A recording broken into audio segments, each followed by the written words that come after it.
Welcome to Utopia, favored ones. Come on in and take a seat at the round table, and we will get right into your reading. So, I'm Kimmy, and today's topic is on a conversation I had with one of my favorite besties.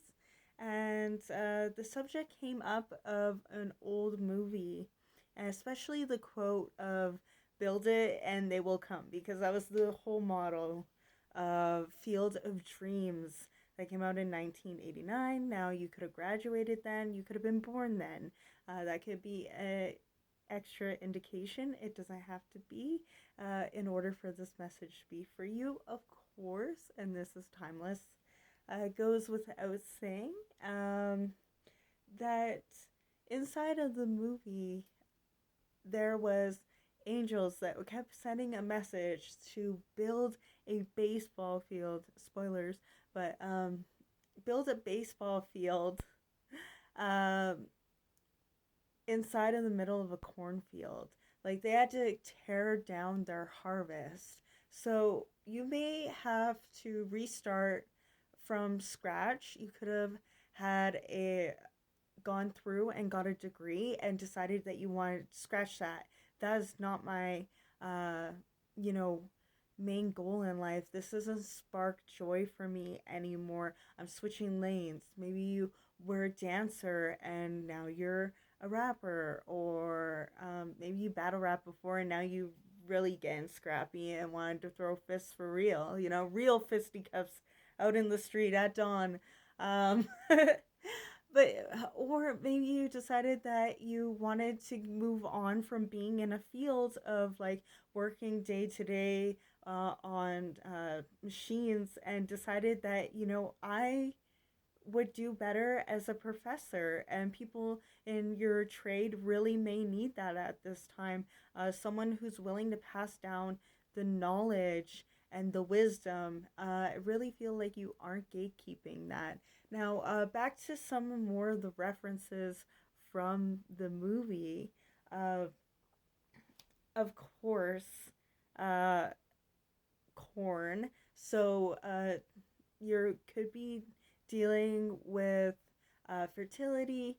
Deities could be calling out to you, such as Demeter, um, Thor as well. I'm getting a lot of Greek and Norse mythology, as well as Egyptian. A lot of you could be learning how to sing in different registers as well. That came to me in the nose register, especially. You could have um, what is it called? Uh, a biceptum. Um, Either way, you know what it's called. Um, a deviated septum. That's what it is. You may have had one because it's like what I was saying earlier. Like you might have gone through a lot of fights. You might enjoy watching as spectators as well. Like people enjoy watching you is the message I'm getting. Like he was worried about, will people come and watch this baseball in the middle of this field in the middle of nowhere, and the angels kept telling them, build it and they will come. The people will come. They will be entertained. Like Jake Paul didn't know how to really, fight not that too long ago, and then everyone's watching it on Netflix, and then crash and burn. Um, and that's what a lot of people could be worried about. But in the movie, people came through, and it's so popular. You can go visit uh, it as a cinnamon spot. Cinnamon. Some of you may be blowing cinnamon through your front door on the first. It could be the first for you when you're watching this. Um, or eating cinnamon buns. Ooh. But love, yeah, putting love into your projects. You could be in cinema though. I'm really getting that. You could be light production. Yeah, microphones. You could be a sound mix artist as well. But whatever it is, my love, that you are an artist for in any form, whether it's public speaking, raising children, working with animals, um, helping the elderly, uh, passing on your knowledge to the next people is important. And and taking the time to just slow down and catch your breath, and knowing that cutting down this field isn't the end of your dreams. Like, you may have had to start over. Maybe you signed up with the wrong label. Maybe that you signed on with a bad venue and it didn't go that well, and you're starting from scratch. Um, you're taking the scraps and you're rebuilding it into something functional. You could be an upcycler. You could reuse fabric, and we really could use that at this time with a lot of corporations, just a lot of fabric waste. But I don't want to get too much into that. You could be an advocator, obviously, and if you're part of my collective, I wouldn't be surprised in the slightest.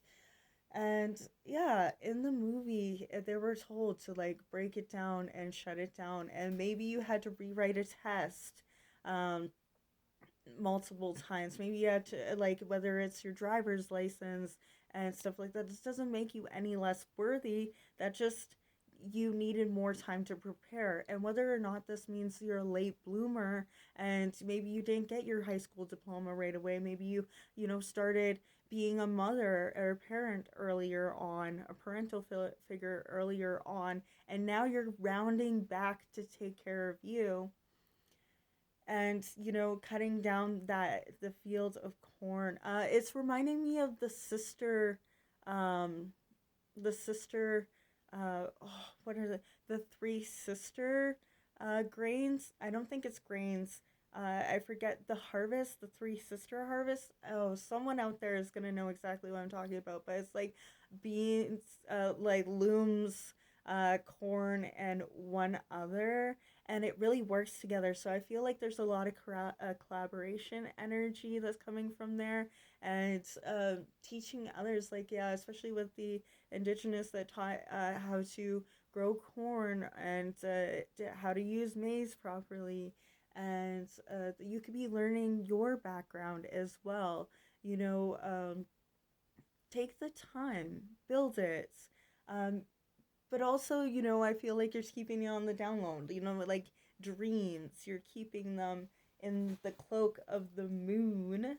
Especially when the moon was on, like, I think it was on the cover of the movie as well. So the moon goddesses, the fates, are, keeping your timeline, um, your true timeline, because we have many timelines. You could be learning about how to quantum shift at this time, and really um, aligning with your favoritist timeline, you know, where you'll have the most fun and you feel most